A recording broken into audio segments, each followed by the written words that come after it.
आज के सेशन में हम बात करेंगे कि लूज स्टूल या लूज मोशन या फिर पेचस लगना, डायरिया लगना, ये सब अल्फाज इस्तेमाल होते हैं।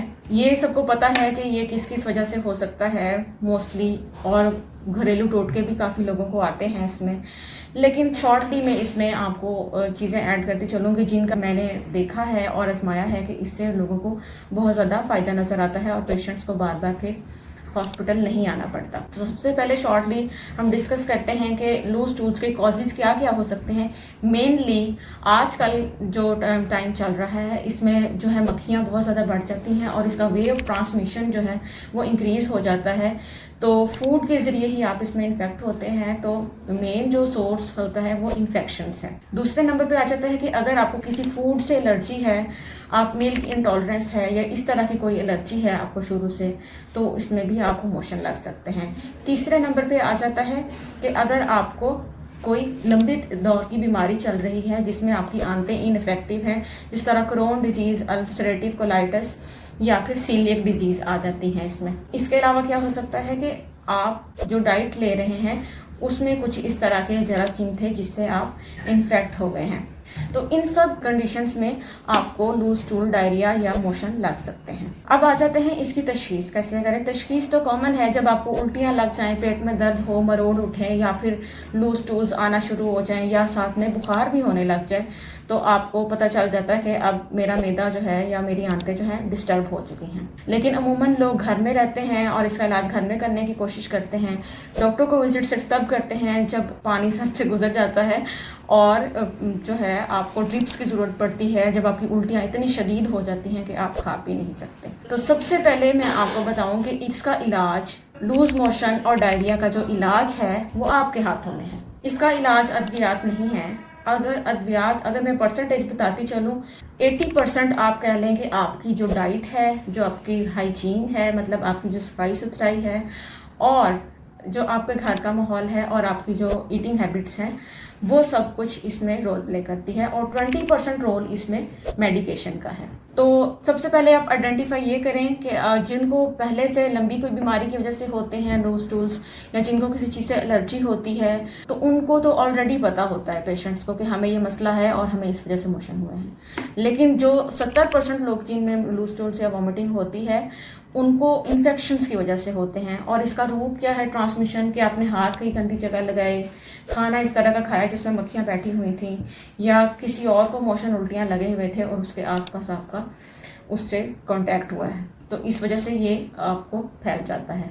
बहुत इजीली ये ट्रांसमिट हो जाता है। ख़ासतौर पे जो लोग बाहर से खाते हैं, रेडियो से खाते हैं, या फ्रूट सब्जियां जो है वो धोए बगैर इस्तेमाल कर लेते हैं, या घर में भी सफाई का ख्याल नहीं रखते, तो उनमें भी ये बहुत ज़्यादा, ये जो हमारा मार्च, अप्रैल और मई का महीना होता है, जब इसमें सर्दियों के बाद दोबारा से मक्खियों की अफजाइश इंक्रीज़ होती है, तो ये बहुत ज़्यादा देखने को मिलता है। तो अब हम आ जाते हैं इसके इलाज की तरफ। इलाज में आप क्या करेंगे, जो मेन आपका किरदार है वो 80% किरदार अदा करेगा इसके ट्रीटमेंट में। अगर आप अपनी डाइटरी चेंजेस, लाइफस्टाइल चेंजेस नहीं करते, तो सिर्फ अद्वियात लेने से आप कभी भी मोशन, उल्टियों से जान नहीं छुड़ा सकते।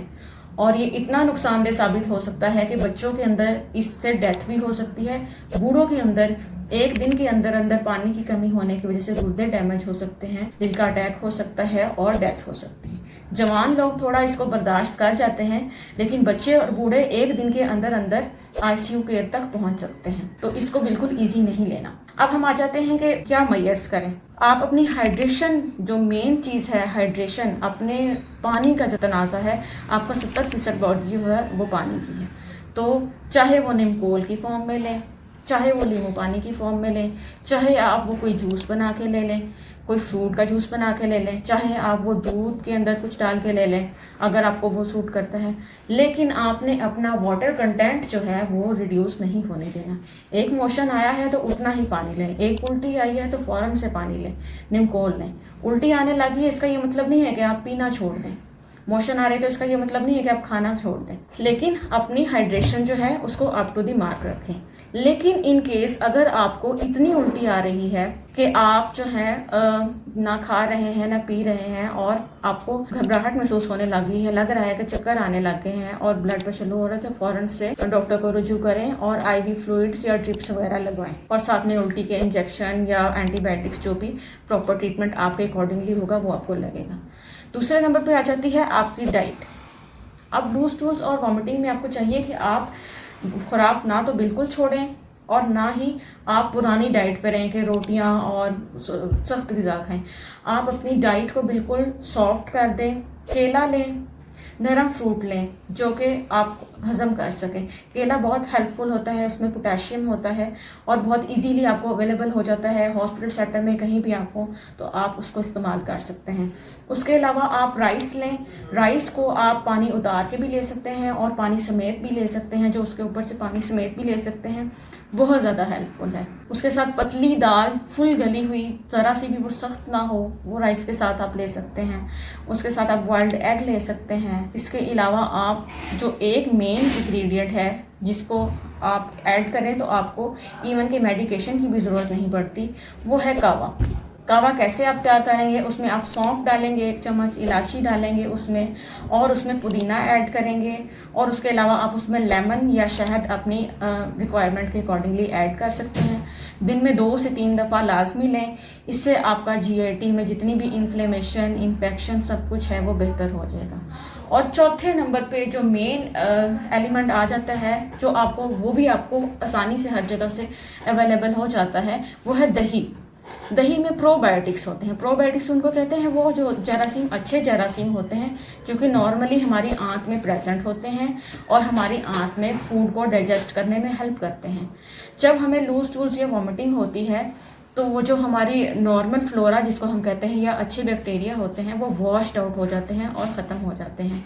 तो इस सिचुएशन में आप जो है क्या करें कि दही का इस्तेमाल ज़रूर करें। वो आपके नॉर्मल फ्लोरा को इंक्रीज़ करेगी और आपकी जो है जल्दी जो है रिकवरी में हेल्प करेगी। इसके साथ ही हमारा आज का सेशन ख़त्म होता है। उम्मीद है आपको बहुत ज़्यादा इन्फॉर्मेशन मिली होगी। मज़ीद मालूमात के लिए आप कमेंट बॉक्स में कमेंट कर सकते हैं। अल्लाह हाफिज़।